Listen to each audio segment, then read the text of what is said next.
Okay students, example number 61 यहाँ पे लिखा हुआ है from the balance sheet of Himmat limited prepare cash flow statement. तो कैश फ्लो स्टेटमेंट आपको बनाना है। बैलेंस शीट आपको दी हुई है जैसे नॉर्मली दी हुई होती है। नीचे आपको नोट्स दिए हुए हैं वापस से नॉर्मली जैसे दिए हुए होता है। एंड उसके नीचे आपको यहाँ पे 3-4 एडजस्टमेंट्स दी हुई है। ठीक है, सबसे पहले हम लोग एडजस्टमेंट से स्टार्ट करते हैं। ये फॉर्मेट पे मैं लिख देता हूँ, cash flow statement of Himmat limited. पहले यहाँ पे पहली एडजस्टमेंट जो है ये इंपॉर्टेंट एडजस्टमेंट है।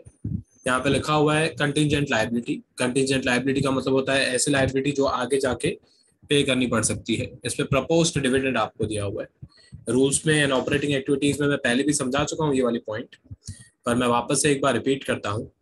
प्रपोज डिविडेंड हम लोग पिछले साल का पे करते हैं। इस साल में हमको प्रपोज डिविडेंड पिछले साल का चाहिए, लास्ट ईयर का चाहिए। इस साल का जो ये 20% आपको प्रपोज डिविडेंड दिया हुआ है ये हमारे कोई काम का नहीं। ठीक है, क्योंकि ये हम इस साल वैसे भी पे नहीं करने वाले। ठीक है, ये इस साल वैसे भी पे नहीं होगा। तो जो पिछले साल का प्रपोज डिविडेंड है 15%, वो मेरे काम का है। अच्छा, ये जो डिविडेंड है ये ऑब्वियसली इक्विटी शेयर्स पे होता है। ठीक है, अब नोट्स में तो इक्विटी शेयर की अमाउंट नहीं दी हुई है, ऊपर बैलेंस शीट में यहाँ पे आपको दी हुई है शेयर कैपिटल की अमाउंट आपको यहाँ पे दी हुई है 15 लाख, 10 लाख एंड 15 लाख। तो यहाँ पे सबसे पहले तो शेयर्स की जो वैल्यू है पहले थी 10 लाख, अभी हो गई 5 लाख, 15 लाख। तो सबसे पहले तो इक्विटी शेयर्स की जो वैल्यू है वो इंक्रीज हुई है हमारी। ठीक है, इक्विटी शेयर्स की जो वैल्यू है वो हमारी इंक्रीज हो गई। तो फाइनेंसिंग में जाऊंगा मैं, एंड फाइनेंसिंग एक्टिविटी में इनफ्लो में जाऊंगा। ठीक है, मैं यहाँ पे लिखूंगा issue of equity shares.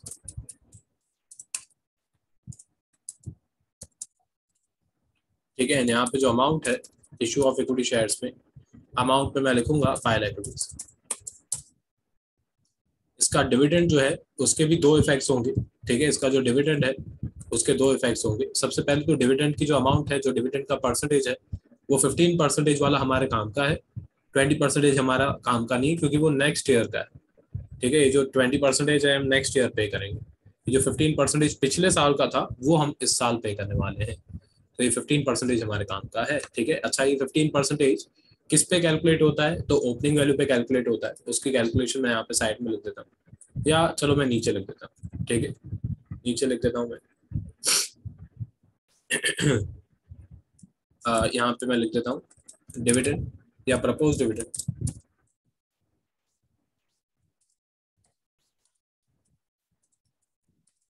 Of last year. ठीक है, ये लास्ट ईयर का ही हमें चाहिए। ओपनिंग जो वैल्यू थी इक्विटी शेयर की, जो ओपनिंग वैल्यू थी, opening value of equity share, ये थी हमारी 10 लाख। इस 10 लाख पे ये जो प्रपोज डिविडेंड है 15%, ये पे करेंगे हम लोग। तो यहाँ पे मैं लिखूंगा 10 लाख मल्टीप्लाई बाय 15/100। ठीक है, तो ये आएगा 1,50,000 रुपीज। 1,50,000 जो प्रपोज डिविडेंड है इसके दो इफेक्ट्स होंगे। सबसे पहले तो फाइनेंसिंग एक्टिविटी में हम जाएंगे। फाइनेंसिंग एक्टिविटी में ये हम पे करेंगे तो आउटफ्लो में जाएगा। ठीक है, यहाँ पे आएगा propose dividend of last year paid, and यहाँ पे हम लोग माइनस में लिखेंगे 1,50,000। इसका दूसरा जो इफेक्ट है, ठीक है, वो हमारा net profit before tax and extra ordinary items पे होता है।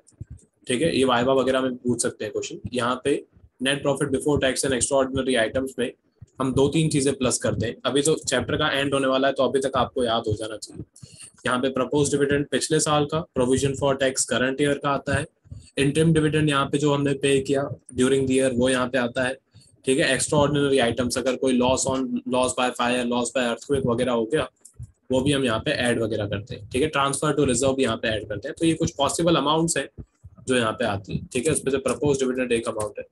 ठीक है, propose dividend of last year. अब इसकी जो अमाउंट है वो 1,50,000 वहां पे हमने माइनस किया, यहाँ पे हम ऐड करेंगे। ये इसके दो इफेक्ट्स हो गए। ठीक है, तो ये कंटिजेंट लायबिलिटी देख के क्या स्टूडेंट्स डर जाते हैं, क्योंकि कंटिजेंट शब्द बाकी सारे सम्स में यूज नहीं किया है। कंटिजेंट लायबिलिटी का मतलब होता है ऐसी लायबिलिटी जो आगे जाके पे करनी पड़ेगी। ठीक है, तो ये उसके इफेक्ट्स मैंने बता दिए। हाँ, दूसरा ये न्यू पॉइंट है वापस से, यहाँ पे लिखा हुआ है सेकंड एडजस्टमेंट में, मैंने इमेज तो डाल दी, अगर आपको फिर भी क्लियरली नहीं दिख रहा है तो टेक्स्ट बुक लेके बैठो। ठीक है, टेक्स्ट बुक लेके बैठो, मैंने इमेज तो यहाँ पे डाल दी। अब यहाँ पे सेकंड एडजस्टमेंट में लिखा हुआ है income tax paid during the year includes 15,000 rupees paid towards the dividend distribution tax. अब यहाँ पे लिखा हुआ है कि जितना हमने इनकम टैक्स पे किया, ठीक है, प्रोविजन फॉर टैक्स यहाँ पे लिखा हुआ होगा। ठीक है, प्रोविजन फॉर टैक्स जो है वो शॉर्ट टर्म प्रोविजंस में होता है, शॉर्ट टर्म प्रोविजंस के नीचे आपको नोट दी हुई है। ठीक है, नोट में यहाँ पे लिखा हुआ है प्रोविजन फॉर टैक्स। ठीक है, प्रोविजन फॉर टैक्स की जो अमाउंट है यहाँ पे आपको दी हुई है पिछले साल की 80,000 एंड इस साल की आपको यहाँ पे दी हुई है 95,000। अब क्वेश्चन में यहाँ पे एडजस्टमेंट में ये लिखा हुआ है कि इस प्रोविजन फॉर टैक्स में 15,000 रुपीज हमने डिविडेंड डिस्ट्रीब्यूशन टैक्स पे किया है। ठीक है, जब हम डिविडेंड डिस्ट्रीब्यूट वगैरह करते हैं तो गवर्नमेंट वाले क्या है, लोग नॉर्मल लोगों से टैक्स का पैसा नहीं वसूल करते, कंपनी से टैक्स लेते हैं। तो ये 15,000 इस प्रोविजन फॉर टैक्स में इंक्लूडेड है। ठीक है, अब ये सबसे पहले जो 15,000 है इसका क्या इफेक्ट होगा वो मैं बता देता हूँ। ये जो 15,000 है ये सबसे पहले फाइनेंसिंग एक्टिविटी में जाएगा। फाइनेंसिंग एक्टिविटी में मैं यहाँ पे लिखूंगा टैक्स या डिविडेंड डिस्ट्रीब्यूशन टैक्स,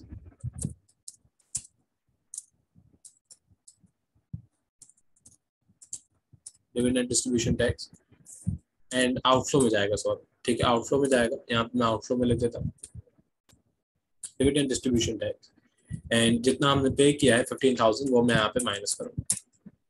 ठीक है, क्योंकि ये फाइनेंसिंग एक्टिविटी का टैक्स है तो फाइनेंसिंग एक्टिविटी में हम लोग लेस करेंगे। अभी इसका दूसरा जो इफेक्ट है वो मैं बताता हूँ, 2 मिनट।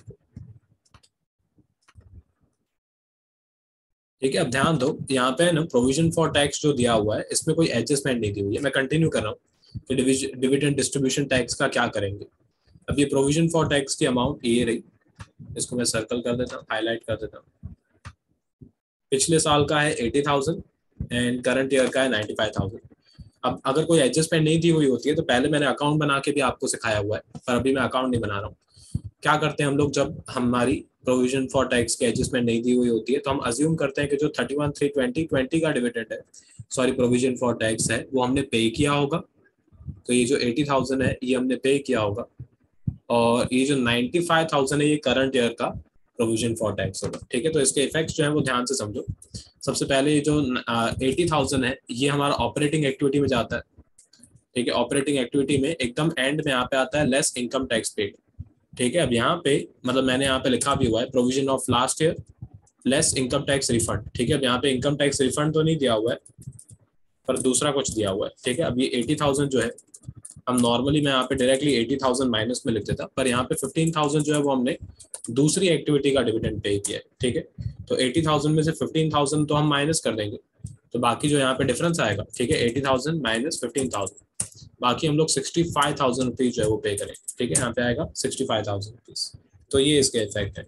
सबसे पहले फाइनेंसिंग एक्टिविटीज में, सबसे पहले फाइनेंसिंग एक्टिविटीज में जो डिविडेंड डिस्ट्रीब्यूशन टैक्स है वो माइनस होगा 15,000 एंड क्योंकि ये फाइनेंसिंग एक्टिविटी का टैक्स है तो जो नॉर्मल इनकम टैक्स है उसमें से भी ये माइनस करेंगे। जो दूसरा 95,000 था वो करंट ईयर का प्रोविजन फॉर टैक्स है, वो हम एडजस्टमेंट में प्लस करते हैं यहाँ पे। ठीक है, प्रोविजन फॉर टैक्स ब्रैकेट में मैं यहाँ पे लिखूंगा करंट ईयर। ठीक है, 95,000 रुपीज जो है वो यहाँ पे ऐड होगा। इसके बाद आगे बढ़ते हैं, यहाँ पे फर्स्ट एडजस्टमेंट हमारी हो गई, सेकंड एडजस्टमेंट हमारी हो गई। ठीक है, फिर नीचे यहाँ पे थर्ड एडजस्टमेंट में लिखा हुआ है land and building of book value 1,50,000 was sold at a profit of 10%। ठीक है, हमने लैंड एंड बिल्डिंग जो है 1,50,000 की लैंड एंड बिल्डिंग बेची एंड लिखा हुआ है कि 10% के प्रॉफिट पे बेची। ठीक है, तो इसकी कैलकुलेशन अगर मैं यहाँ पे करूँ तो 1,50,000 की बुक वैल्यू है। अब 1,50,000 का 10% होता है 15,000, तो टोटल हमें कितना पैसा मिलेगा, 1,65,000 रुपीज मिलेगा। ठीक है, तो सबसे पहले मैं साइड में जाता हूँ, यहाँ पे मैं लैंड एंड बिल्डिंग का अकाउंट बना देता हूँ। यहाँ पे लिखूंगा लैंड एंड बिल्डिंग अकाउंट। ठीक है, अब क्योंकि ये एसेट है तो डेबिट का मतलब होता है प्लस, क्योंकि ये एसेट है तो डेबिट का मतलब होता है प्लस, क्रेडिट का मतलब जो है वो होता है माइनस। तो सबसे पहले इसका ओपनिंग बैलेंस यहाँ पे आएगा, टू बैलेंस ड्रॉट डाउन। उसके बाद इसका जो क्लोजिंग बैलेंस है वो यहाँ पे आएगा। यहाँ पे आएगा बैलेंस CF, इसका ओपनिंग क्लोजिंग बैलेंस में सम में से देख लेता हूँ। तो यहाँ पे टेंजिबल एसेट का नोट आपको दिया हुआ है, उसमें आपको दो चीजें दी हुई है, एक आपको दिया हुआ है लैंड एंड बिल्डिंग, एक आपको दिया हुआ है plant and machinery. Plant and machinery पे भी एडजस्टमेंट है पर वो बाद में सॉल्व करते हैं। सबसे पहले लैंड एंड बिल्डिंग की ओपनिंग वैल्यू आपको दी हुई है 8 लाख, क्लोजिंग वैल्यू आपको दी हुई है 6,50,000। ठीक है, opening value 8 lakh, closing value आपको दी हुई है 6,50,000। ठीक है, अब इसका अगर आप डायरेक्टली डिफरेंस निकालो 8 लाख माइनस 6,50,000, तो इसका डिफरेंस आ रहा है 1,50,000। ये डिफरेंस उतना ही है जितना क्वेश्चन में आपको बताया हुआ है कि हमने लैंड एंड बिल्डिंग बेची। ठीक है, तो 1,50,000 की लैंड एंड बिल्डिंग बेची, किस तरीके से बेची, 15,000 ये थी बुक वैल्यू एंड ये था प्रॉफिट हमारा, अब इसके इफेक्ट्स एंड ये थी हमारी सेलिंग प्राइस। अब इसके इफेक्ट्स किस तरीके से होंगे अकाउंट में एंड किस तरीके से होंगे सम में, वो भी मैं बताता हूँ। सबसे पहले यहाँ पे मैं लिखूंगा बाय बैंक अकाउंट, ये हमने बिल्डिंग हमारी बेची 1,65,000 में, तो ये 1,65,000 जो है लैंड एंड बिल्डिंग की वैल्यू कम हो जाएगी, तो क्रेडिट करेंगे। फिर इसके बाद जो प्रॉफिट है, प्रॉफिट का मैंने बहुत बार ट्रिक आपको बताई हुई है। ठीक है, प्रॉफिट की जो साइन है वो प्लस वाली साइन है। ठीक है, प्रॉफिट की जो साइन है वो प्लस वाली है। 1,50,000 में 15,000 प्लस करेंगे तो 1,65,000 आएगा।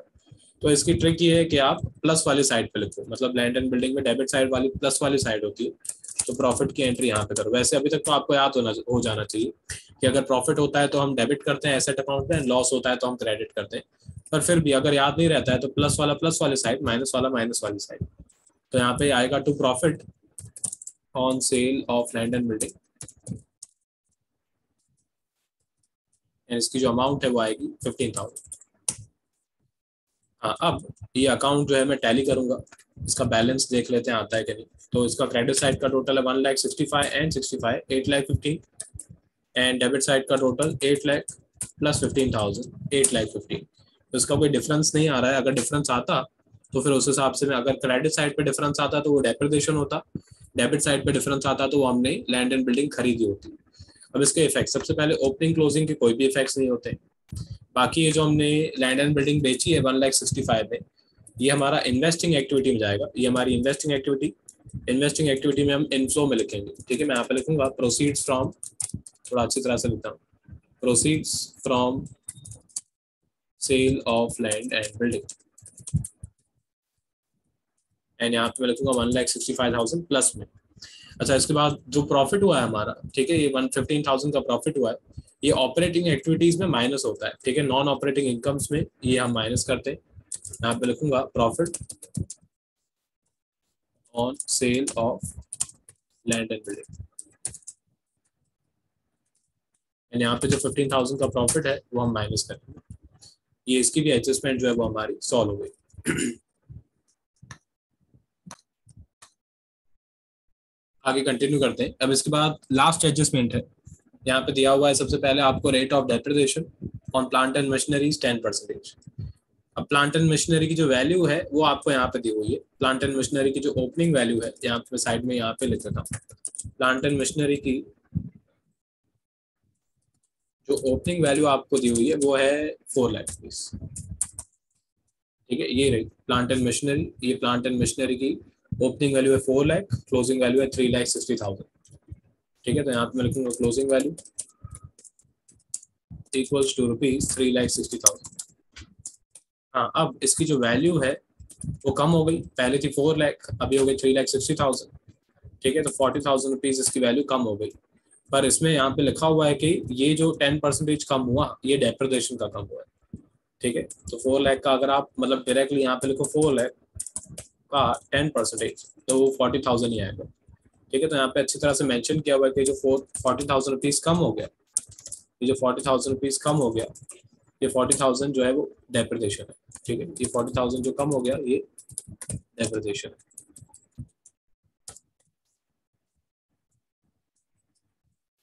अब डेप्रिसिएशन का जो इफेक्ट है वो मैं बता देता हूँ। डेप्रिसिएशन का जो इफेक्ट है यहाँ पे आएगा ऑपरेटिंग एक्टिविटीज में, ऑपरेटिंग एक्टिविटीज में हम नॉन कैश एक्सपेंसेस में लिखेंगे depreciation on plant and machinery.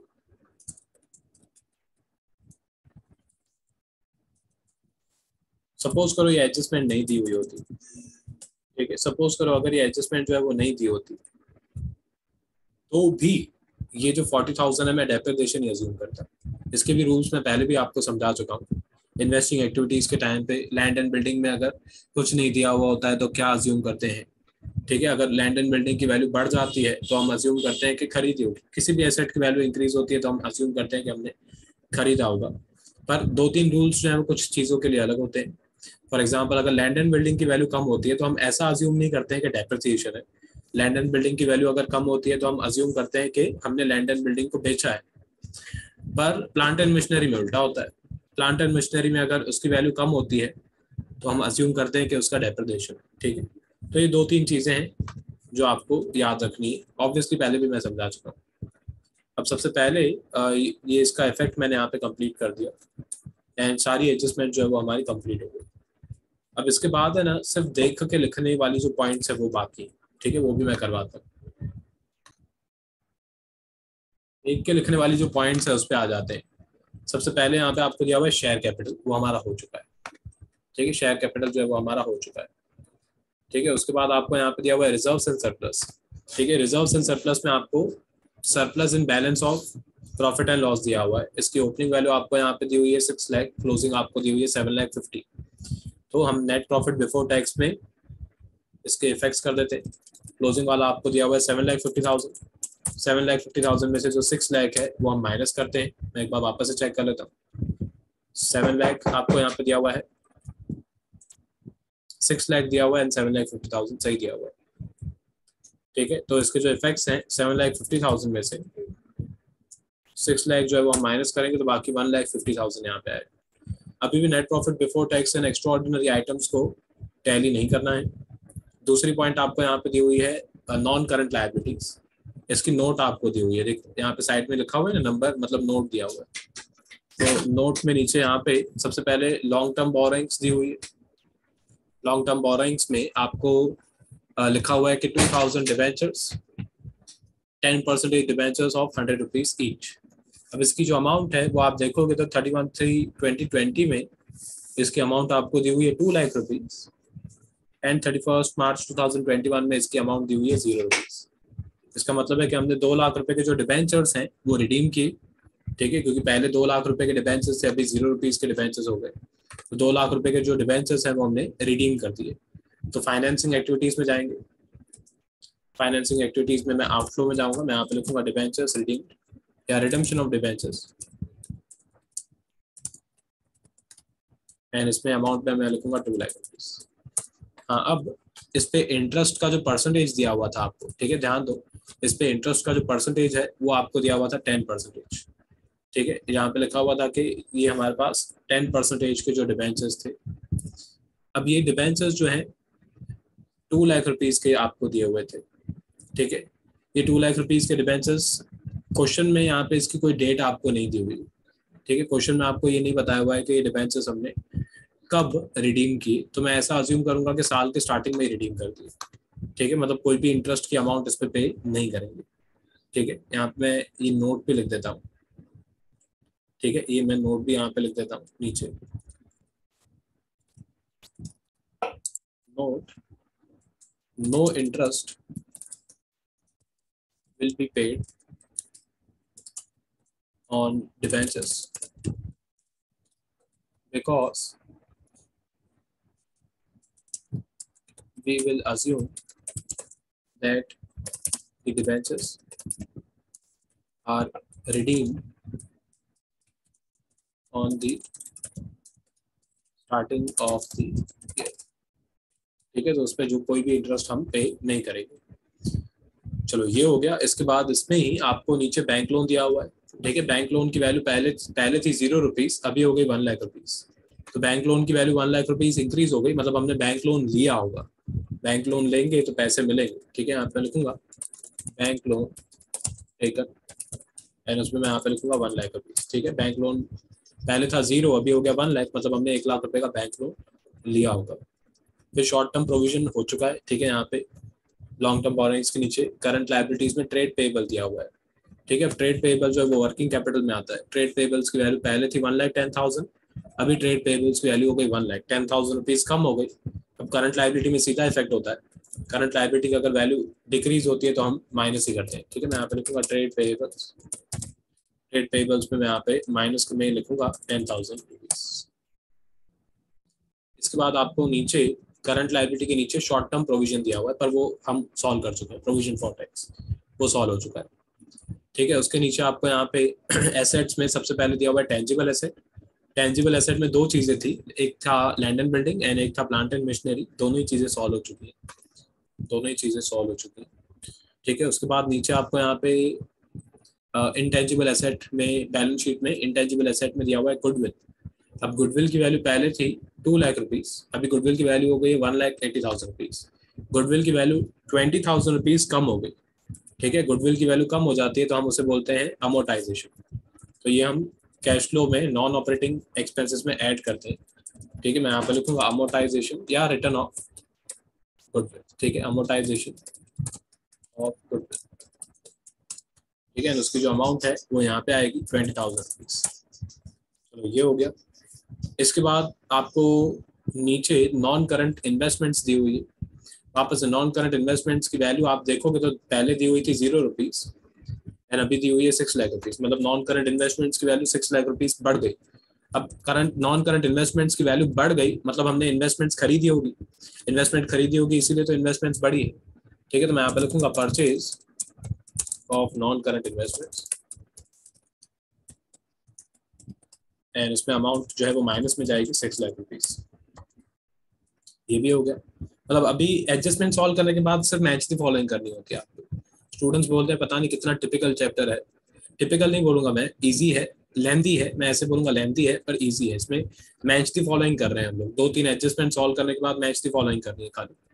ठीक है, करंट एसेट में आपको यहाँ पे दिया हुआ है इन्वेंट्रीज। इन्वेंट्रीज की वैल्यू पहले थी 1 लाख, अभी हो गई 1,80,000। इन्वेंट्रीज की वैल्यू जो है वो इंक्रीज हो गई। ठीक है, 80,000 रुपीज इन्वेंट्रीज की वैल्यू इंक्रीज हो गई। अब करंट एसेट में उल्टा रूल होता है। ठीक है, करंट एसेट की वैल्यू बढ़ती है तो हम माइनस करते हैं। मैं यहाँ पे लिखूंगा इन्वेंट्रीज एंड इन्वेंट्रीज की वैल्यू जो है वो बढ़ गई तो हम यहाँ पे माइनस करेंगे 80,000। इन्वेंट्रीज के नीचे आपको कुछ दिया हुआ था। इन्वेंट्रीज के नीचे आपको यहाँ पे दिया हुआ था ट्रेड रिसीवेबल्स। ट्रेड रिसीवेबल्स की वैल्यू पहले थी 1,50,000, अभी हो गई 2 लाख। वापस से ट्रेड रिसीवेबल्स की वैल्यू भी इंक्रीज हो गई 50,000 रुपीज तो हम माइनस करेंगे। ठीक है, 50,000 रुपीज इंक्रीज हो गई तो हम माइनस करेंगे ट्रेड रिसीवेबल। इसकी वैल्यू इंक्रीज हो गई तो हम माइनस करेंगे 50,000। ठीक है, इसके बाद यहाँ पे आपको दिया हुआ है कैश एंड कैश इक्विवेलेंट, पर नीचे आपको कैश एंड कैश इक्विवेलेंट की नोट दी हुई है। Cash in hand and bank balance आपको दिया हुआ है। अब इसमें ये एक्चुअल में हमारा फाइनल आंसर भी इन्होंने दे दिया है। एग्जाम में ना क्वेश्चन मार्क करके देते हैं। ठीक है, कभी कभी नहीं देते हैं पर कभी कभी क्लोजिंग वैल्यू की जगह पे क्वेश्चन मार्क करके देते हैं, तो ध्यान देना उस चीज का। ठीक है, अब यहाँ पे इसकी जो ओपनिंग वैल्यू है वो है 50 एंड 2,90,000। मैं नीचे जाऊंगा एकदम फाइनल, यहाँ पे opening cash and cash equivalent में मैं लिखूंगा कैश बैलेंस, उसके नीचे मैं यहाँ पे लिखूंगा बैंक बैलेंस। ठीक है, अब कैश बैलेंस जो है वो आपको दिया हुआ था, मैं एक बार वापस से मेरे को चेक करना पड़ेगा। कैश बैलेंस आपको दिया हुआ था 50 एंड 290, ओके 50,000 एंड 2,90,000। ठीक है, ये आपको दिया हुआ था opening cash and cash equivalent 50,000 and 2,90,000। Outer column में आएगा 50 एंड 2,90, 3,40,000 आएगा शायद, सही 3,40,000। इसके बाद closing cash and cash equivalent हमारा आना चाहिए 70 एंड 3,05,000। ठीक है, यहाँ पे मैं देता हूँ 70 एंड 3,05,000। ठीक है, ये क्लोजिंग कैश एंड कैश आपको दिया हुआ है, तो 70,000 एंड 3,05,000, मतलब 3,75,000 हमारा फाइनल आंसर आना चाहिए। ठीक है, अब सब कुछ कंप्लीट हो गया। हमारी नोट जो है वो बाकी है सॉल्व करनी। ठीक है, नीचे हमारा जो net profit before tax and extra ordinary items है वो भी सॉल्व कर देता हूँ। तो सबसे पहले 1,50,000, 1,50,000 में दो चीजें हम लोग प्लस करेंगे, माइनस करने के लिए कुछ दिया ही नहीं हुआ था, तो 3,95,000 आया। ये 3,95,000 जो है वो हम यहाँ पे हमारी पहली लाइन में लिखते हैं 3,95,000।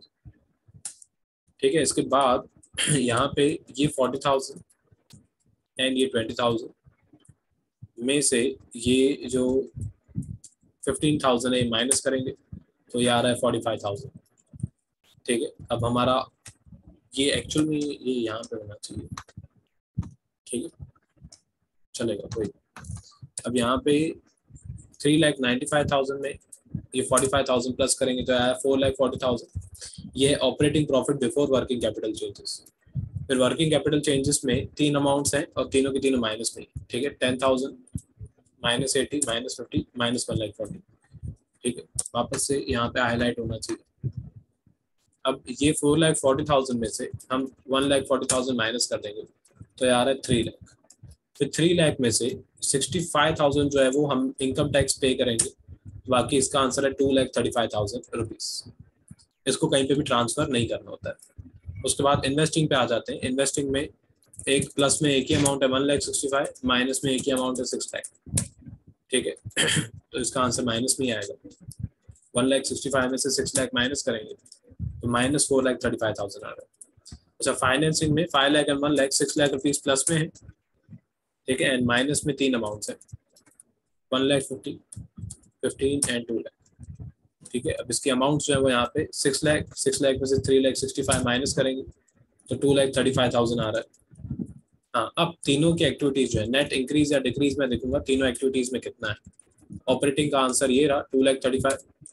ठीक है, ऑपरेटिंग में से ये इन्वेस्टिंग का माइनस करेंगे एंड फिर वापस से 2,35,000 जो है वो फाइनेंसिंग का प्लस करेंगे तो इसका आंसर है 35,000।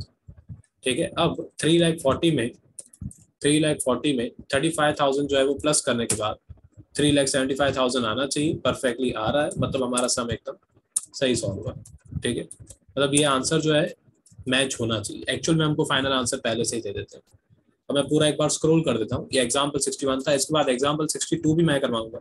वो भी टिपिकल क्वेश्चन है, मतलब एक्चुअल में मैं ऐसे नहीं बोलूंगा टिपिकल है, लेंथी है एंड 1-2 पॉइंट्स न्यू है। दोनों क्वेश्चंस में 1-2 पॉइंट्स न्यू है। जैसे इस क्वेश्चन में जो डिविडेंड डिस्ट्रीब्यूशन की पॉइंट थी वो न्यू थी, वो कोई भी क्वेश्चन में नहीं दी हुई थी, तो मैंने सोचा कि मैं करवा दूं। ठीक है, तो ये इसकी क्वेश्चन है, इसका क्वेश्चन है। मैं पहले पूरा आंसर स्क्रॉल कर देता हूँ, मेन आंसर। ठीक है, ये ऑपरेटिंग एक्टिविटीज पॉज करके लिखते जाओ, फिर ये वर्किंग कैपिटल चेंजेस, फिर ये ऑपरेटिंग का आंसर। उसके बाद इन्वेस्टिंग एक्टिविटीज, ये रही इन्वेस्टिंग एक्टिविटीज, उसका आंसर पूरा। फिर फाइनेंसिंग एक्टिविटीज, उसका आंसर है नीचे फाइनल कैलकुलेशन बैलेंसिंग। इसके बाद ये हमारी नेट प्रॉफिट बिफोर टैक्स की एडजस्टमेंट, ये propose dividend and interest on debentures की एडजस्टमेंट। ये इंपॉर्टेंट है, ये भी इस क्वेश्चन में न्यू है कि अगर डिबेंचर्स रिडीम की है, डेट नहीं दी हुई तो साल के स्टार्टिंग में रिडीम किए होंगे, क्योंकि उस पर कोई इंटरेस्ट नहीं पे करना होता। ठीक है, ये भी लिख लेना पॉज कर करके। अच्छा, उसके बाद ये प्रॉफिट की कैलकुलेशन, डेप्रिसिएशन की कैलकुलेशन, नीचे लैंड एंड बिल्डिंग का अकाउंट इस सर्विस में बनाना था। ठीक है, तो ये आपका एग्जाम्पल नंबर 61 हो गया। नेक्स्ट लेक्चर में जब हम मिलेंगे तो एग्जाम्पल नंबर 62 में करवाऊंगा।